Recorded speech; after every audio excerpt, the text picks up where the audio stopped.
2025 Wheat Tour kicked off this week. The tour is part of the Wheat Quality Council's evaluation tour with the goal of improving the value of all U.S. wheat classes. This is for producers, millers, and processors of wheat. Yeah, Gabriela Hernandez made the stop today in Harvey County to see how this year's wheat crop is looking so far. Today, farmers from all over the state coming to this wheat demo field to get a first-hand look at how different wheat varieties hold up. There was a very wide range of yields that we were measuring out there, from I think ranging from 15 to over 100 bushels per acre in some irrigated fields out west. It's all a part of the 2025 Kansas Wheat Tour, a collaborative effort between the Wheat Quality Council, the Kansas Wheat Commission, and K-State Research and Extension. General overview of the crop.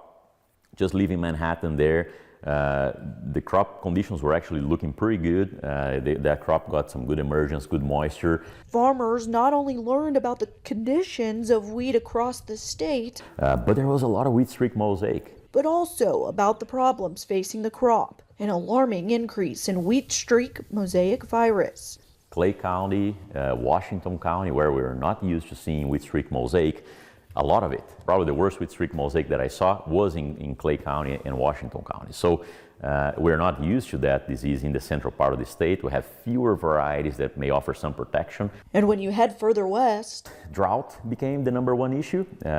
Probably going west of Jewell County or so, start getting really bad. The demo field in Harvey County, an opportunity to showcase how wheat varieties hold up to drought, disease, soil quality, and more. Kansas's 2025 winter wheat crop is forecast at 345 million bushels, according to the USDA's National Agricultural Statistics Service. Average yield is forecast at 50 bushels per acre. In Harvey County, Gabriela Hernandez, 12 News.